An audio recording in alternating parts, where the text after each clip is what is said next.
Shalom saudara, saya percaya hari ini kita semua dalam keadaan yang baik dan luar biasa. Voice of Pentecost kali ini akan mempelajari bahwa baptisan Roh Kudus itu sangat penting. Jika kita berbicara tentang identitas insan Pentakosta, maka pengajaran yang paling sentral adalah baptisan Roh Kudus. Ini merupakan hal yang menarik dan juga sangat penting untuk disimak. Karena baptisan Roh Kudus bukan saja sangat penting bagi pertumbuhan iman kita, tetapi juga sangat penting untuk menggenapi amanat agung Tuhan Yesus.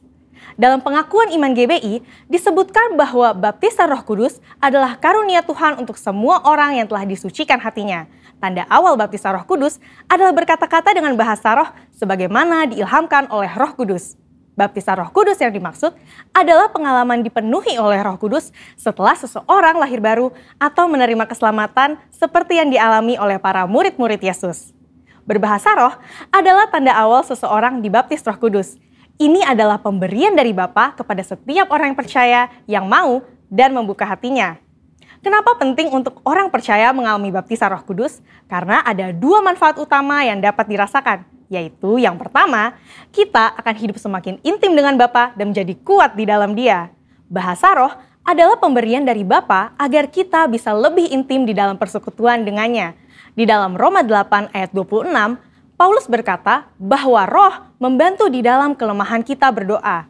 Ketika kita berdoa dengan akal budi, mungkin ada hal-hal yang tidak terucap atau keluhan-keluhan yang tidak tersampaikan. Nah, berbahasa roh mengeluarkan keluhan-keluhan terdalam kepada Bapa secara langsung. Bukankah ini sebuah persekutuan yang indah? Berbahasa roh juga penting di dalam membangun kekuatan rohani kita. Di dalam 1 Korintus 14 ayat 4 dikatakan, siapa yang berkata-kata dengan bahasa roh, ia membangun dirinya sendiri. Berbahasa roh itu seperti membangun kekuatan rohani dari dalam, membangun iman kita.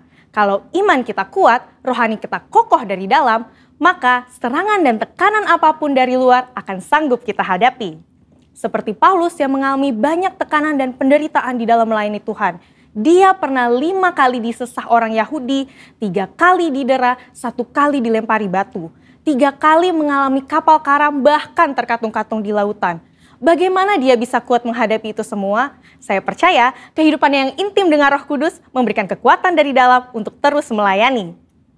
Manfaat berbahasa roh yang kedua, kita mendapatkan kuasa serta keberanian untuk menginjil dan menyelesaikan amanat agung. Dalam kitab Kisah Para Rasul, ada pola yang berulang-ulang terlihat. Orang yang dipenuhi Roh Kudus diberi keberanian untuk menginjil. Dalam Kisah Para Rasul 4 ayat 8, tertulis, Petrus dalam kepenuhan Roh Kudus bersaksi dengan berani mengenai Yesus. Apa respon orang Saduki? Ayat 13 mencatat, sidang itu melihat keberanian Petrus dan Yohanes.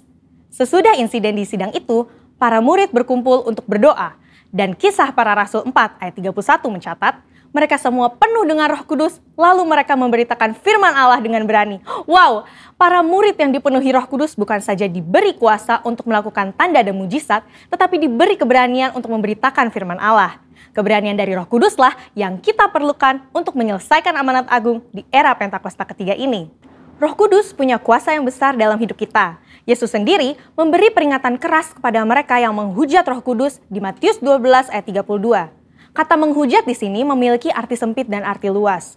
Dalam arti sempit, orang-orang ini digambarkan sebagai mereka yang tidak percaya kepada kuasa Roh Kudus, sehingga di dalam hidupnya kerap merendahkan dengan kata-kata dan perbuatan.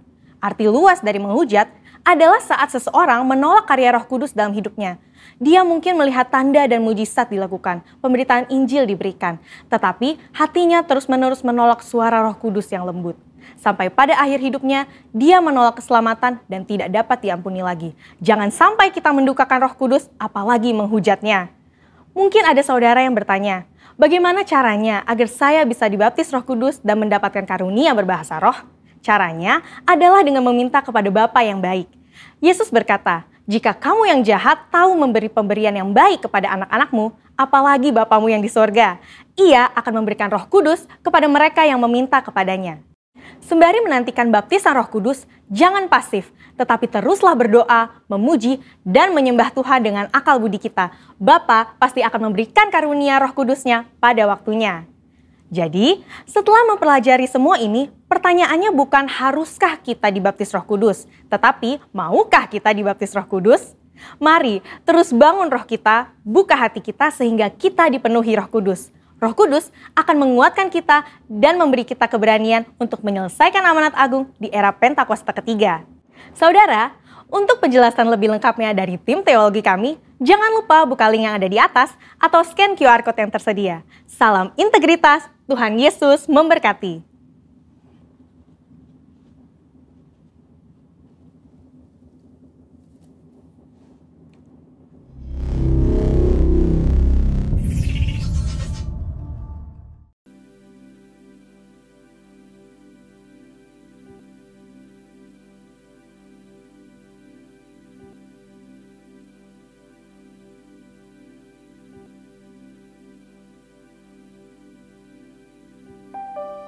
Baik, puji Tuhan, shalom Bapak Ibu Saudara, haleluya. Saya percaya kita semua siap memuji menyembah Tuhan. Mari Bapak Ibu Saudara kita berdoa bersama-sama. Hari ini kami bersyukur Tuhan, kami berterima kasih Tuhan Yesus, kalau sebentar kami menghampiri tata kudus-Mu. Kami tahu hanya dengan darah anak domba Allah kami layak menghampiri tata kudus-Mu. Kuduskan kami, tahirkan kami, biar kami boleh menikmati hadirat Tuhan dan Engkau menikmati penyembahan setiap kami. Apa yang kami bawa hari ini Tuhan, semua menjadi persembahan yang berkenan di hadapan-Mu. Terpujilah nama-Mu Bapa. Kami siap beribadah memuji menyembah Engkau. Dalam nama Yesus sama-sama katakan amin. Tepuk tangan buat Tuhan Yesus Bapak Ibu Saudara.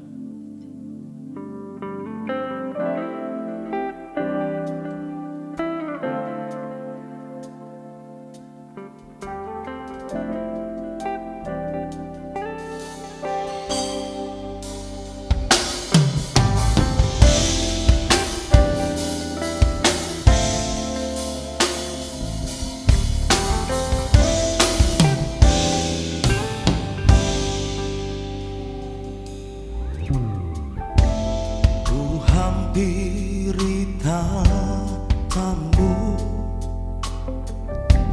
ku sujud menyembah-Mu,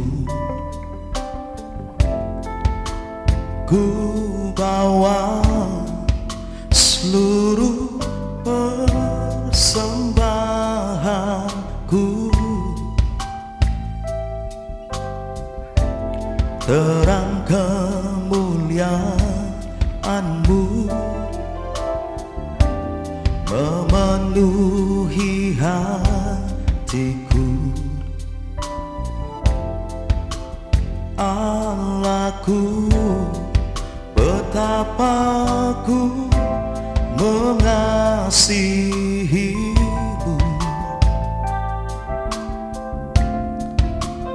Inilah hidupku. Mari angkat tangan kita sama-sama. Ini doa kami Tuhan. Jadikan ku penyembah-Mu Tuhan, yang menyembah-Mu dalam roh dan kebenaran.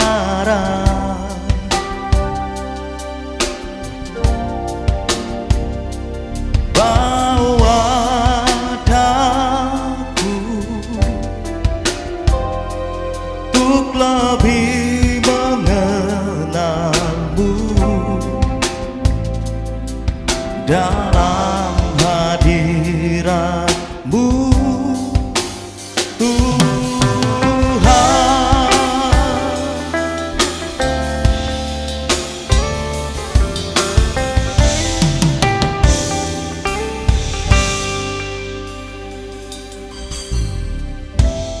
Ku hampiri tatamu, ku sujud menyembah-Mu, ku bawa seluruh persembahanku, terang kemuliaan-Mu memenuhi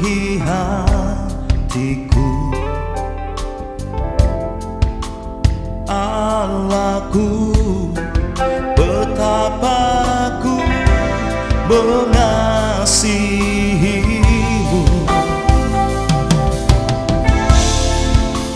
Inilah hidupku,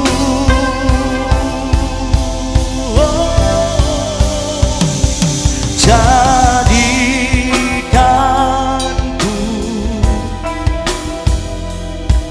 penyembahmu Tuhan, yang menyembahmu dalam roh dan kebenaran.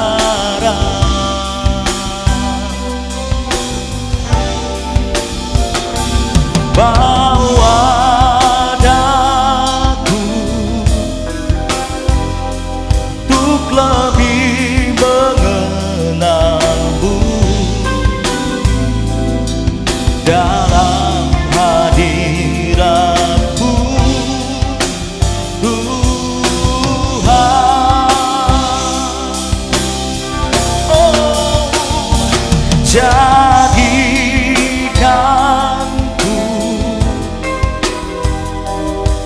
penyembahmu Tuhan, yang menyembahmu dalam roh dan kebenaran. Bawa daku, bawa daku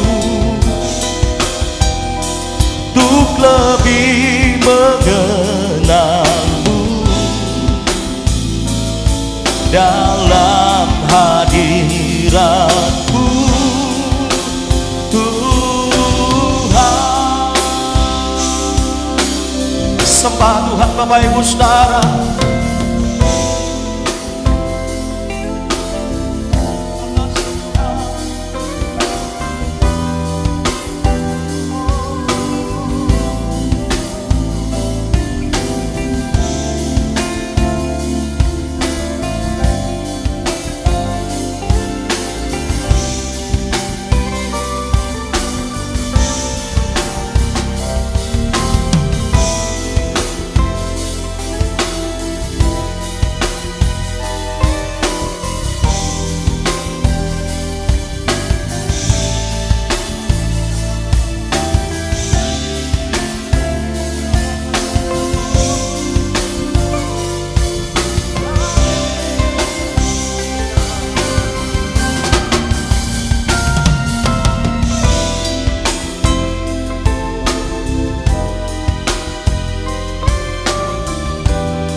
Kami menyembah Engkau dalam roh dan kebenaran Tuhan.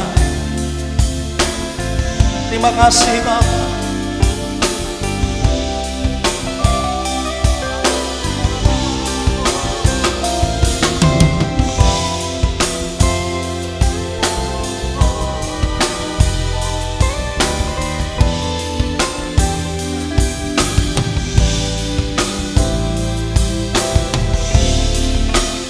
Mari bersama-sama angkat tangan kita Bapak Ibu Saudara. Ini doa kami Tuhan, ini kerinduan kami bersama-sama. Jadikanku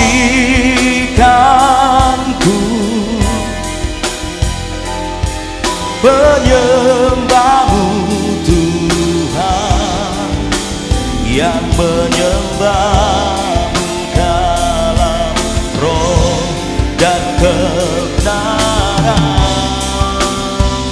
Bawa kami, bawa daku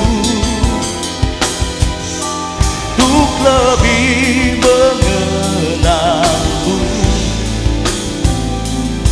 dalam hadiratmu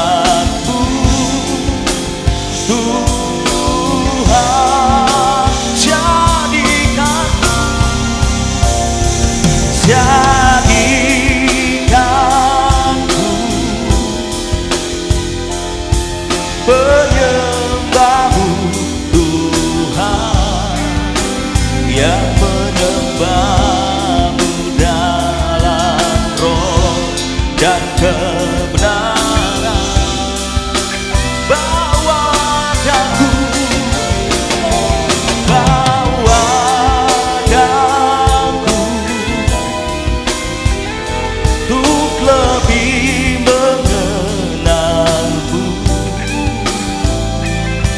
dalam hadiratmu, Tuhan, dalam hadiratmu, dalam hadiratmu, Tuhan,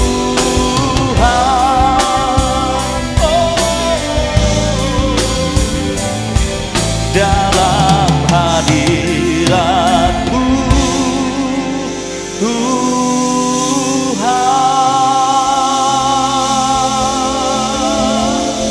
Haleluya.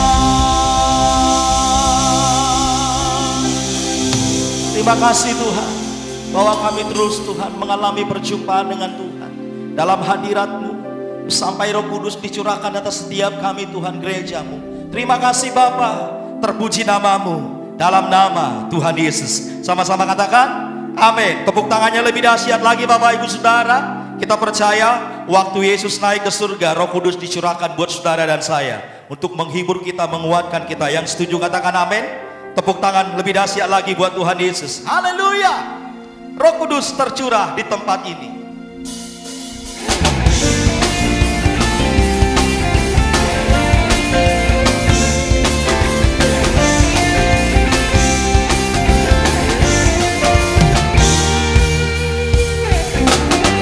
Roh Kudus tercurah di tempat ini, urapannya yang ajaib memulihkan umatnya. Roh Kudus tercurah bagi gerejanya, membangkitkan umat pilihannya. Hari ini sama-sama katakan, hari inilah harinya Tuhan, saat pembebasan tiba. Belenggu dosa, belenggu dosa telah dipatahkan. Mari bersorak, mari bersorak bagi Dia.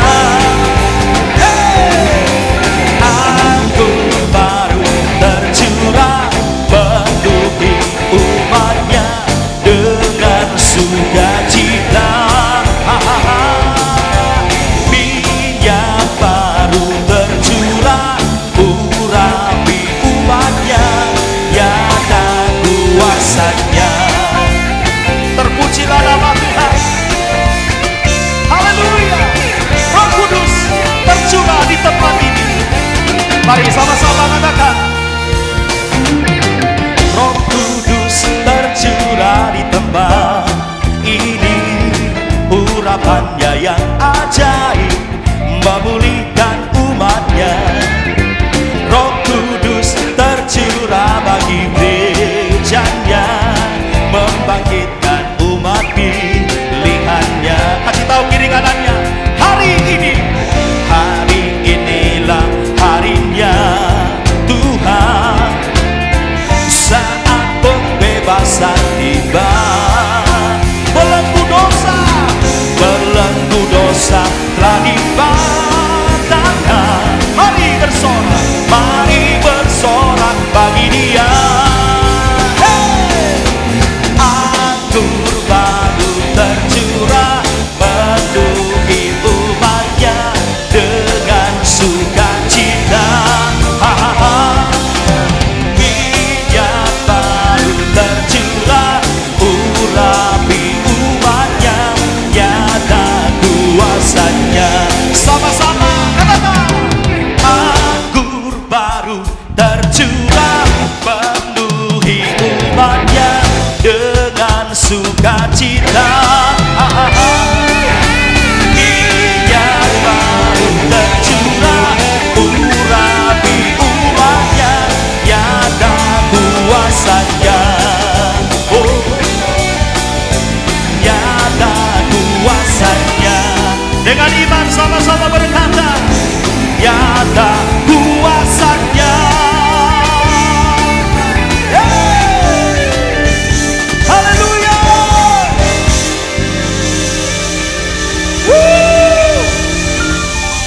Kita berikan tepuk tangan buat Tuhan Yesus, Bapak Ibu Saudara.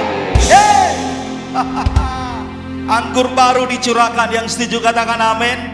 Dia yang menghibur kita Bapak Ibu Saudara, Dia yang menguatkan kita, Dia yang menuntun kita. Mari buka hati kita sama-sama. Tuhan, kami tidak bisa jauh dari Roh Kudus yang Tuhan utus atas setiap kami umat-Mu. Hari-hari ini kami tidak tahu Tuhan apa yang terjadi, bahkan apa yang akan kami alami. Tapi satu yang kami tahu ya Tuhan, saat Engkau naik ke surga, Engkau berjanji, Roh Kudus penolong, penghibur kami, pemimpin kami, yang memimpin kami untuk hidup berkenan di hati-Mu ya Aba. Setiap kami umat-Mu yang ada di rumah, kami buka hati kami. Ini doa kami bersama-sama. Mari sama-sama katakan. Roh Kudus hadir di sini, Roh Allah yang maha suci, penuhi kasih ilahi, damai sejahtera Dia beri. Nyanyikan. Roh Kudus hadir di sini, Roh Allah yang maha suci, penuhi kasih ilahi, damai sejahtera Dia beri. Pelindung dan pemimpinku, penghibur dan penolongku,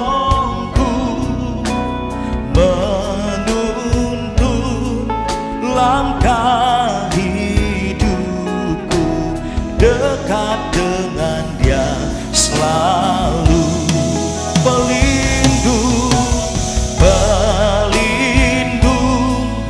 Dan pemimpinku, penghibur dan penolongku, menuntun langkah hidupku, dekat dengan Dia selalu. Mari angkat tangan kita Bapak Ibu Saudara. Mari kita berdoa secara pribadi. Minta Roh Kudus memenuhi hati pikiran kita. Yang belum dapat karunia berbahasa roh, mari minta Bapak Ibu Saudara.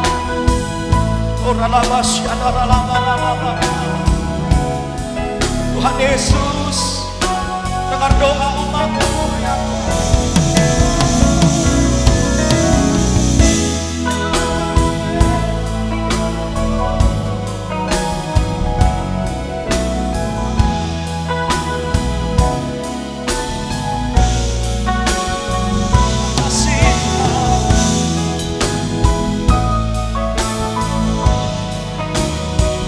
Bersama-sama angkat kedua tangan kita Bapak Ibu Saudara. Pelindung dan pemimpinku, pelindung dan pemimpinku, penghibur dan penolongku, menuntun langkah dekat dengan Dia selalu. Pelindung dan pemimpinku, penghibur dan penolongku, menuntun langkah hidup, dekat dengan Dia selalu, dekat dengan Dia selalu. dekat dengan Dia selalu.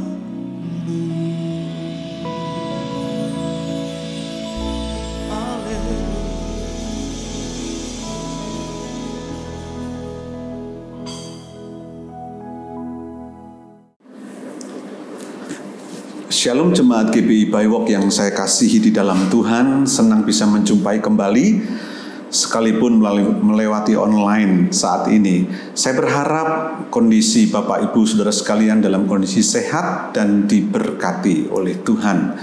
Kesempatan ini kita akan mendengarkan firman Tuhan, kita siapkan hati kita, dan mari kita akan tunduk kepala dan kita akan berdoa bersama-sama. Tuhan, kami mengucap syukur untuk saat ini, untuk kasih-Mu yang Kau limpahkan buat kami. Kami sungguh percaya bahwa Engkau Allah yang tidak pernah meninggalkan kami. Di atas setiap persoalan dan tantangan yang kami hadapi, Engkau Allah yang selalu memberi kekuatan dalam hidup kami. Terima kasih Bapa, berkati firman-Mu pada saat ini, biar ini menjadi kekuatan bagi setiap kami. Terima kasih Tuhan, di dalam nama Yesus kami sudah berdoa dan mengucap syukur. Haleluya. Amin. Bapak Ibu Saudara sekalian yang dikasihi oleh Tuhan, share saya saat ini saya ingin membahas mengenai perspektif atau sudut pandang yang benar tentang ujian. Kenapa kita mesti belajar tentang hal ini? Sebab ketika ujian datang dalam hidup kita, kalau kita tidak memiliki sudut pandang yang benar, maka kita bisa salah langkah dalam menghadapi dan mencari solusi untuk setiap ujian yang Tuhan izinkan di dalam hidup kita. Nah, hari ini kita mau belajar tentang perspektif sudut pandang yang benar tentang ujian, supaya kita bisa mengerti dan ketika itu datang dalam hidup kita, kita memiliki reaksi yang benar dan memiliki respon yang benar. Saya memberikan judul khotbah saya hari ini, sharing saya hari ini adalah ujian, berkat atau beban. Ujian, berkat atau beban. Saya mengajak Anda semua untuk melihat di dalam kitab Kejadian pasal 22 ayat 1 dan 2. Kitab Kejadian pasal 22 ayat 1 dan 2. Firman Tuhan berkata demikian. Setelah semuanya itu, Allah mencoba Abraham. Dalam bahasa Inggris Allah menguji Abraham. Ia berfirman kepadanya, Abraham. Lalu sautnya, ya Tuhan, firman-Nya, ambillah anakmu yang tunggal itu, yang engkau kasihi, yakni Ishak. Pergilah ke tanah Moria, dan persembahkanlah dia di sana sebagai korban bakaran pada salah satu gunung yang akan kukatakan kepadamu. Nah, saudaraku, Anda tentu semua sudah mengerti tentang kisah Abraham dan Ishak ini. Ketika Ishak diminta untuk dikorbankan kepada Tuhan. Nah, hal ini berbicara tentang kepercayaan Abraham atau iman Abraham itu diuji oleh Tuhan. Sedang diuji oleh Tuhan. Tuhan izinkan ujian itu datang dalam kehidupan Abraham, di mana Ishak, anak yang dikasihi itu, diminta Tuhan untuk dipersembahkan. Tentu hal ini tidak mudah, saudaraku. Segala sesuatu yang kita kasihi, segala sesuatu yang sudah melekat dalam hati kita, kemudian diminta, sangatlah berat tentunya. Hal yang sama juga dialami oleh Abraham. Ketika Abraham itu diuji oleh Tuhan, Ishak yang disayangi itu, anak tunggal itu, diminta untuk dipersembahkan. Tentu hal ini tidak mudah. Nah, membahas tentang ujian yang dialami Abraham ini tidak bisa dipisahkan dengan panggilan awal Abraham. Nah, ini yang saya mau tekankan buat Anda sekalian. Ketika ujian datang dalam hidup kita, maka kita harus memahami sebuah panggilan Tuhan yang mana sebelumnya diberikan di dalam hidup kita. Jadi, kalau kita mau membahas tentang ujian Abraham ketika Ishak diminta oleh Tuhan, maka tidaklah bisa dipisahkan dengan panggilan awal Abraham. Jadi setiap ujian yang datang dalam hidup kita tidak bisa dipisahkan dari panggilan hidup kita di hadapan Tuhan yang sudah kita terima pada masa lalu. Nah, oleh sebab itu kita harus pahami dalam kerangka yang besar untuk memahami setiap ujian yang Tuhan izinkan di dalam hidup kita. Sama seperti dalam kehidupan sehari-hari ketika kita sekolah, ketika kita diberikan ujian, masuk dalam ujian di sekolah itu tidak bisa dipisahkan dari sebuah kerinduan kita, panggilan kita untuk bersekolah, untuk belajar. Demikian juga sama ketika ujian itu datang dalam hidup kita secara rohani, maka tidak pernah bisa dipisahkan dari panggilan Tuhan di dalam hidup kita sebelumnya. Nah, sekali lagi bahwa membahas tentang ujian Abraham ini, yaitu tentang Ishak yang diminta oleh Tuhan, tidak bisa dipisahkan dengan panggilan awal Abraham. Kita buka di dalam Kejadian 12 ayat 1 sampai 3. Ini panggilan awal Abraham. Kita akan buka bersama-sama Kejadian 12 ayat 1 sampai 3. Firman Tuhan berkata, "Berfirmanlah Tuhan kepada Abram," waktu itu namanya masih Abram, "pergilah dari negerimu dan dari sanak saudaraku dan dari rumah bapamu ini ke negeri yang akan kutunjukkan kepadamu. Aku akan membuat engkau menjadi bangsa yang besar dan memberkati engkau serta membuat namamu masyhur, dan engkau akan menjadi berkat. Aku akan memberkati orang-orang yang memberkati engkau dan mengutuk orang-orang yang mengutuk engkau. Dan olehmu semua kaum di muka bumi ini akan mendapat berkat." Ini panggilan awal Abraham. Panggilan awal Abraham adalah dia suruh pergi dari negerinya dan sanak saudaranya untuk satu tujuan, rencana Tuhan. Apa rencana Tuhan itu? Belum ditunjukkan, nanti akan ditunjukkan, yaitu membuat bangsa yang besar, menjadikan dia bangsa yang besar, dan memberkati Abraham, namanya menjadi masyhur dan menjadi berkat, dan bahkan menjadi berkat bagi banyak bangsa. Nah, kita melihat ini panggilan, kerangka yang besar. Jadi sama ketika Tuhan memanggil kita, di balik panggilan itu ada sebuah rencana yang besar dalam hidup kita.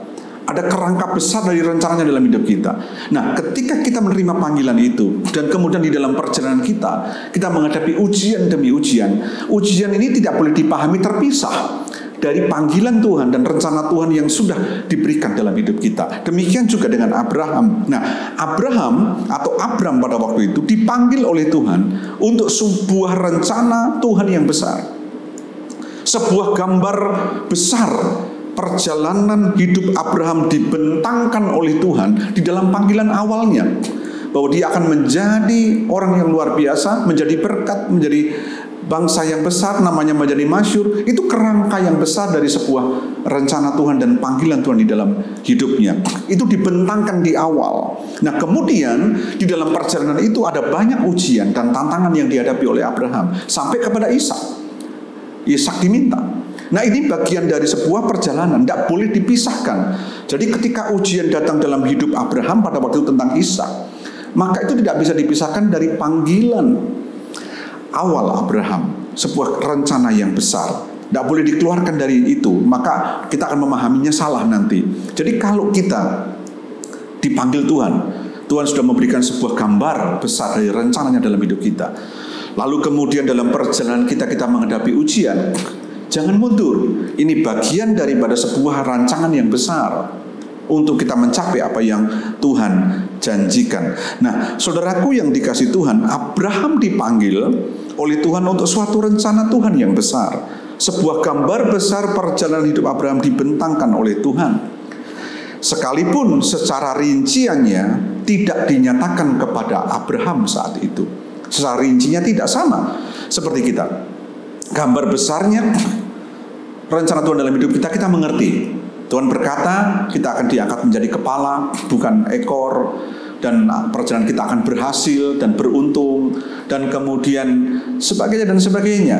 Itu gambar besarnya. Tapi rinciannya dalam perjalanan menuju itu tidak dibentangkan oleh Tuhan pada saat itu, tidak diberitahukan. Sama dengan kita. Nah, di dalam perjalanan itu kita menghadapi ujian-ujian. Nah, saudaraku, saya berharap Anda nangkap apa yang saya katakan supaya Anda tidak memahami ujian yang Anda hadapi hari ini terpisah daripada sebuah rencana Tuhan.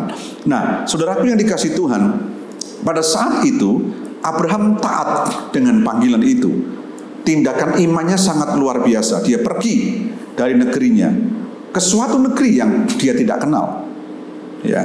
Tapi hasilnya nanti adalah berkat yang luar biasa. Kalau kita lihat berikutnya, berkatnya Abraham luar biasa. Nah, di sini Tuhan sedang memulai membawa Abraham berjalan masuk dalam rencananya, dan Tuhan terus memberikan tuntunannya. ujian itu tidak boleh dipahami sebagai satu hal yang negatif. Ujian itu adalah bagian dari mana Tuhan ingin membawa kita masuk di dalam rencananya dari gambar besar itu. Dan di sana Tuhan akan memberikan tuntunannya kalau kita taat seperti Abraham. Nah, ada banyak ujian dan tantangan yang dihadapi Abraham pada waktu itu. Banyak, sampai kemudian namanya menjadi Abraham. Banyak tantangan yang dihadapi dalam perjalanan hidupnya. Dan sampai pada satu titik di mana Ishak diminta oleh Tuhan untuk dipersembahkannya. Alkitab mengatakan tidak ada petunjuk kalau Abraham mengetahui kalau dirinya sedang diuji saat itu. Tidak ada ayat yang mengatakan bahwa Abraham mengerti bahwa dia sedang diuji. Yang dia tahu, dia menghadapi tantangan demi tantangan yang tidak mudah sampai kepada Ishak. Nah, berbicara tentang ujian ini menarik, saudaraku. Bila kita berbicara tentang ujian atau diuji, hampir selalu itu berkaitan dengan bukti nantinya setelah semua itu kita lewati. Jadi setiap kali Tuhan izinkan ujian datang dalam hidup kita, setelah itu ada bukti. Bukti apa? Bukti bahwa kita bisa melewati ujian itu.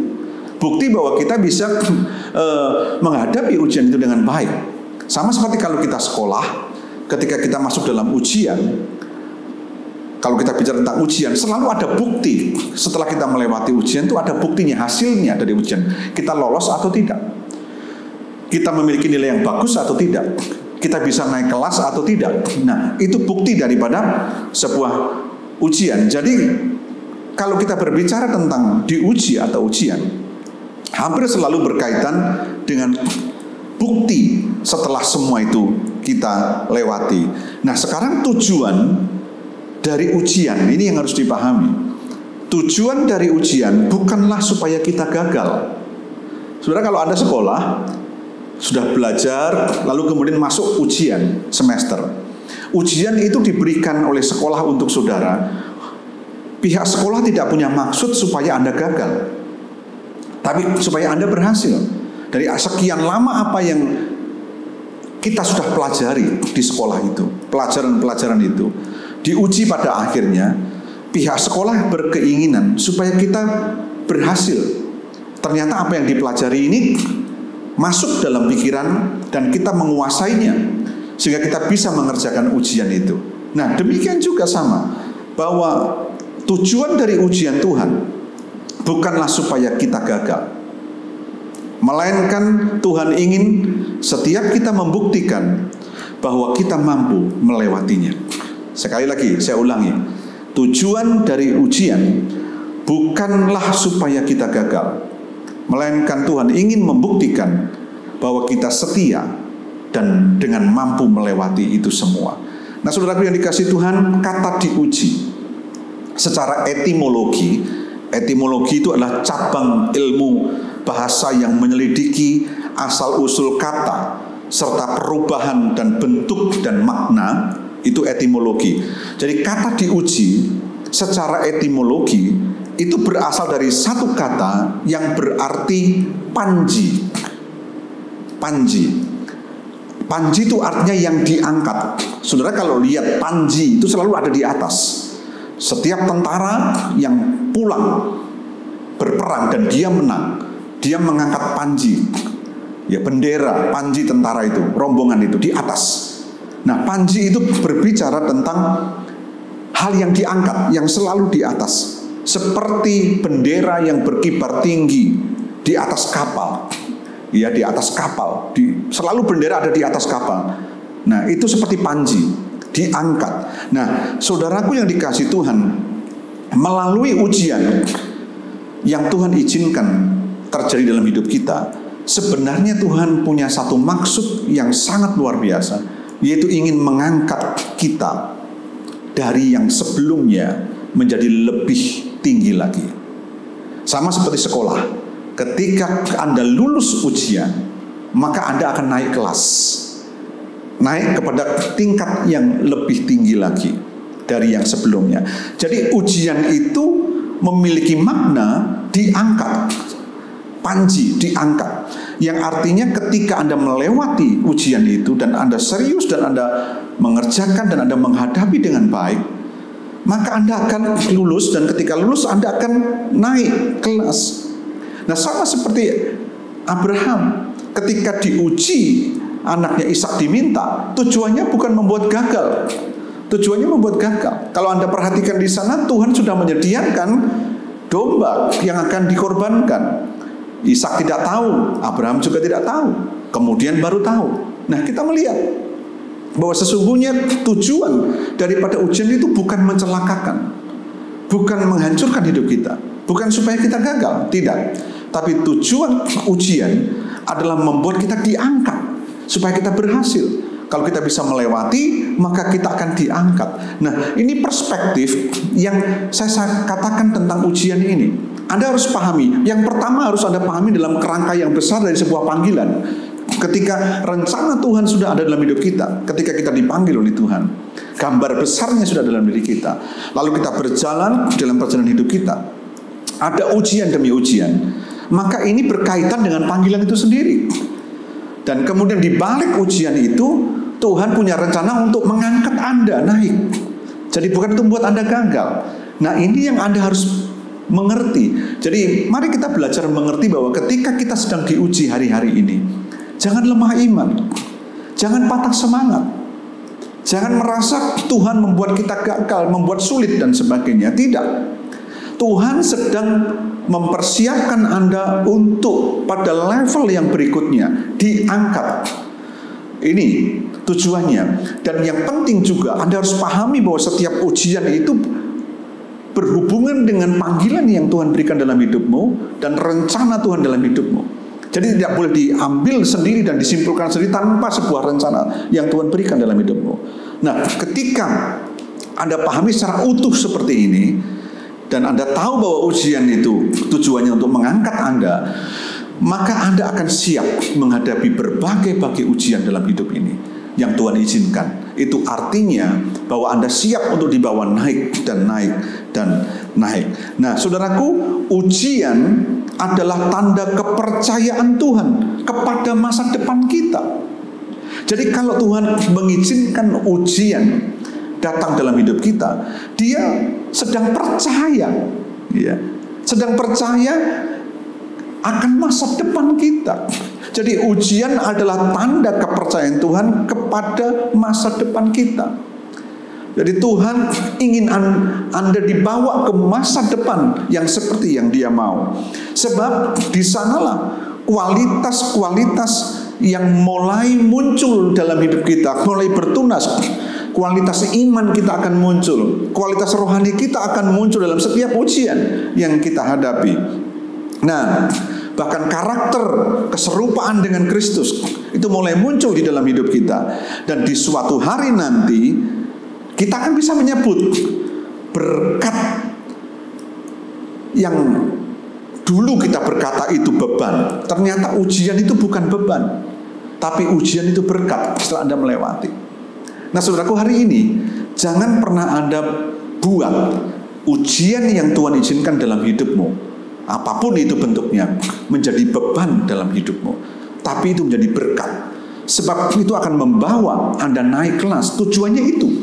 Sebab tujuan ujian bukan untuk membuat Anda gagal, tapi membuat Anda naik pada level yang berikutnya. Jadi ujian itu bukan beban.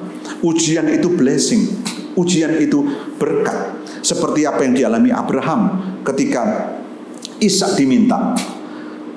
Kelihatannya seperti beban, tapi itu blessing, berkat yang luar biasa. Dan bahkan kalau Anda perhatikan respon Abraham ketika dia membawa Ishak menuju ke Moria, ke Gunung Moria, dalam perjalanan itu dia berkata kepada bujangnya, suruh tinggal di situ.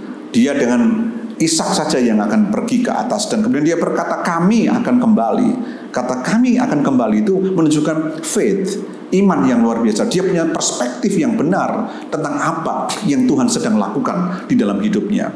Bahkan ketika Ishak bertanya kepada ayahnya, ayah, mana dombanya yang akan dikorbankan?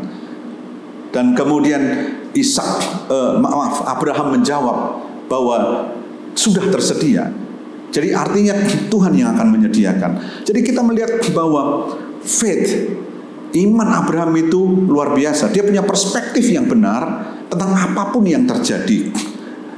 Walaupun dia belum tahu bahwa itu namanya ujian, tapi itu sebuah perspektif yang luar biasa yang Abraham percaya tentang Tuhan. Nah, percayalah bahwa Tuhan itu tidak pernah mencelakakan setiap kita. Tuhan tidak pernah membuat kita hancur.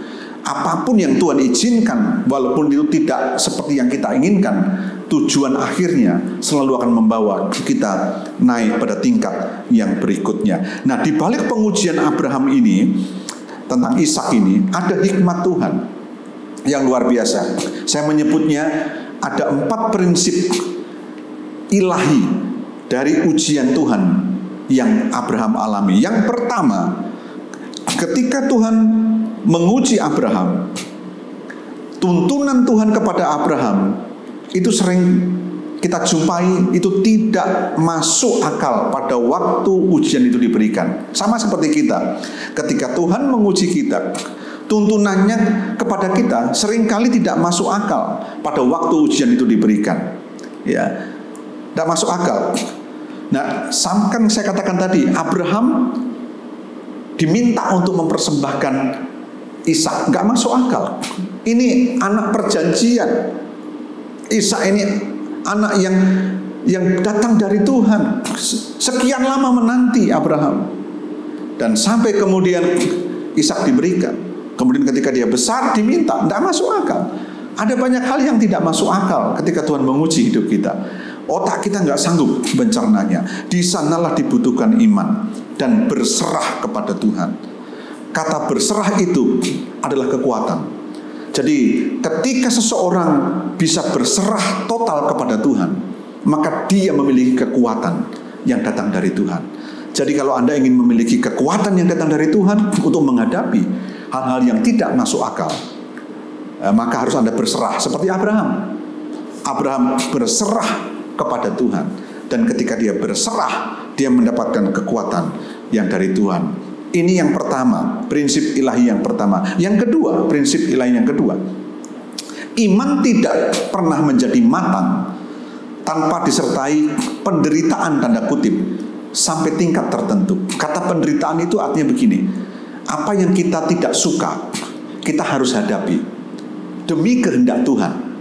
Itu penderitaan buat kita. Apa yang tidak kita ingini, itu terjadi dalam hidup kita untuk sesuatu yang rencana Tuhan. Nah, itu kata penderitaan. Jadi iman tidak pernah menjadi matang tanpa disertai penderitaan sampai tingkat tertentu.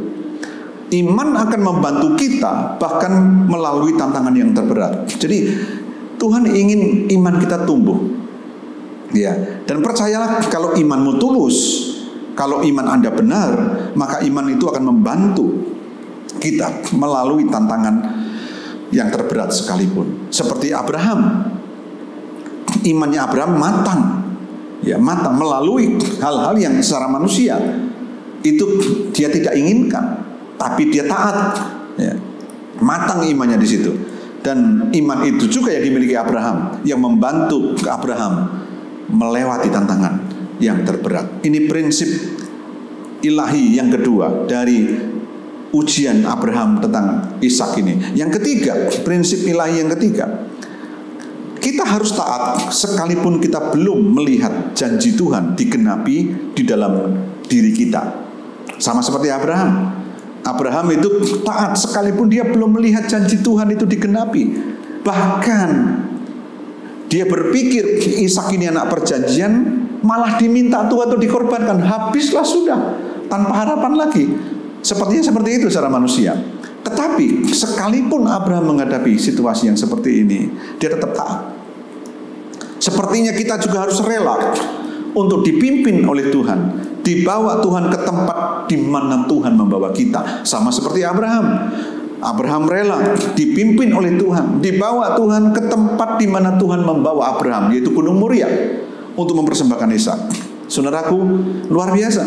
Ketaatan selalu berlangsung waktu demi waktu, langkah demi langkah. Artinya ikut Tuhan itu, ketaatan itu selalu berlangsung waktu demi waktu. Ya, terus menerus, langkah demi langkah. Sama seperti Abraham, waktu demi waktu, langkah demi langkah. Abraham itu mentaati apa yang Tuhan perintahkan.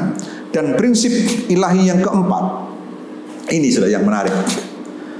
Ketika kita menghadapi ujian, seringkali Tuhan izinkan orang lain tidak mengetahui apa yang Tuhan sedang kerjakan terhadap kita. Jadi sama seperti Abraham, ya kan? Seperti Abraham, ketika dia bawa Ishak ke Gunung Moria, lalu kemudian bujangnya ditaruh di situ. Lalu ketika Ishak bertanya, ya, ketika Ishak bertanya, Ishak juga bingung, mana dombanya? Kok nggak ada? Nah, di situ kita melihat percakapan itu, bahwa sepertinya hanya Abraham saja dengan Tuhan yang mengerti. Hanya Tuhan dan Abraham saja, urusan itu hanya mereka berdua, yaitu Tuhan dan Abraham. Ishak tidak mengerti, bujangnya apa lagi? Nah, saudaraku yang dikasihi oleh Tuhan, seringkali ketika ujian datang, itu Tuhan tidak pernah melibatkan orang lain untuk mengetahui itu semua. Hanya kita dengan Tuhan.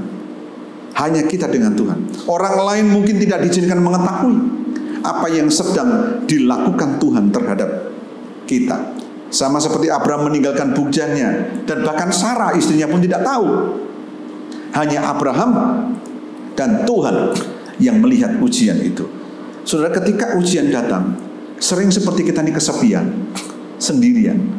Orang lain tidak tahu, tidak ngerti. Hanya Anda dan Tuhan saja. Nah, ini prinsip ilahi yang keempat. Nah, tapi hal yang menarik, bukankah kita lebih suka ketika kita hanya dengan Tuhan? Ketika kita hanya dengan Tuhan, ujian itu datang dan kita hanya dengan Tuhan saja, jauh kita lebih bisa mengerti apa yang Tuhan sedang maksudkan di balik ujian yang datang di dalam hidup kita. Nah, saudaraku, seringkali Tuhan akan membawa kita ke suatu tempat yang sepi, di mana orang-orang lain tidak dapat mengganggu kita.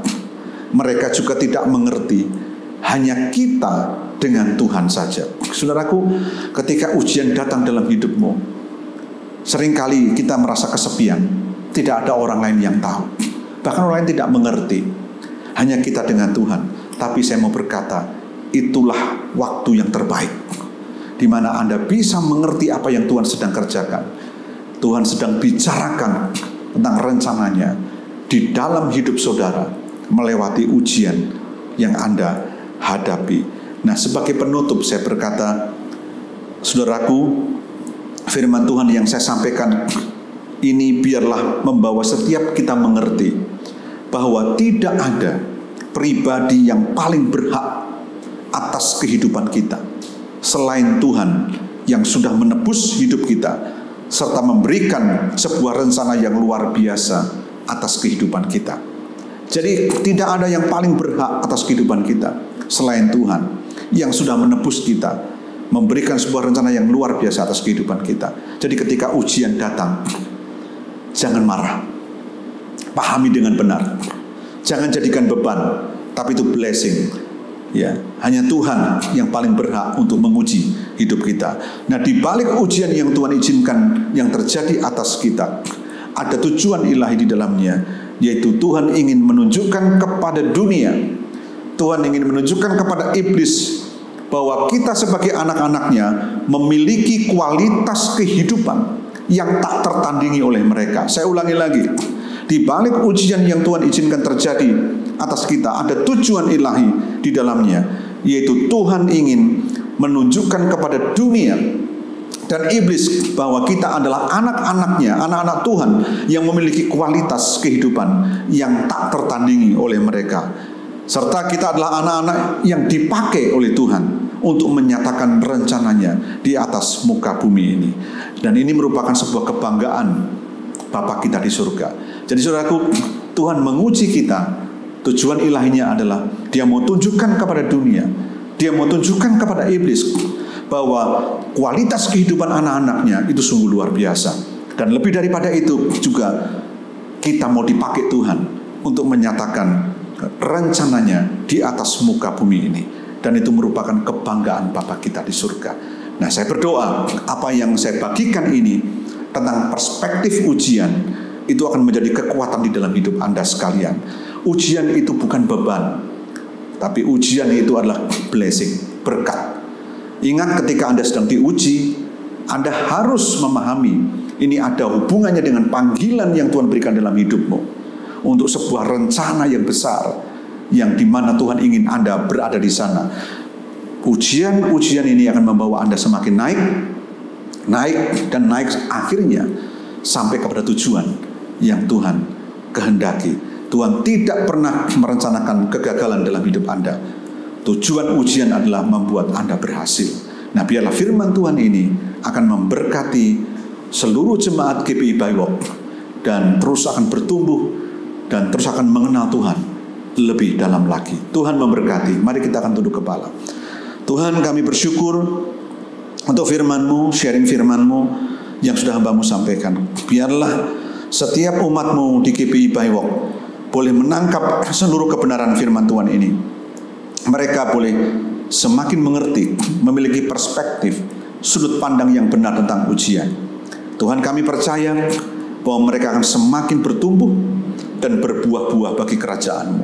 Berkati juga Gembala GPI Baiwok, Pastor Fendi Tantono dan keluarga dan staf penggembalaan yang ada di sana. Tuhan memberkati dan mengaruniakan pengurapan yang semakin luar biasa. Terima kasih Bapa. Nah, kami naikkan syukur kami dan kami berdoa di dalam nama Yesus. Haleluya. Amin. Tuhan memberkati. Kami memuji kebesaran-Mu, ajaib Tuhan, ajaib Tuhan. Kami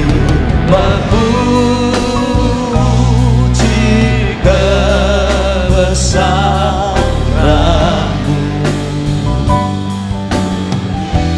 ajaib Tuhan, ajaib Tuhan. Sing my soul, dancing my soul, my Savior God to Thee. How great Thou art, how great Thou art. Dancing my soul, my Savior God to Thee. How great Thou art, how great Thou art, how great Thou art, how great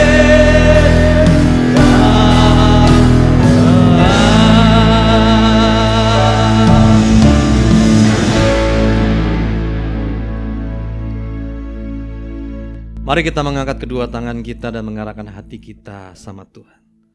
Tuhan memberkati dan melindungi engkau. Tuhan menyinari engkau dengan wajah-Nya, memberi kau kasih karunia.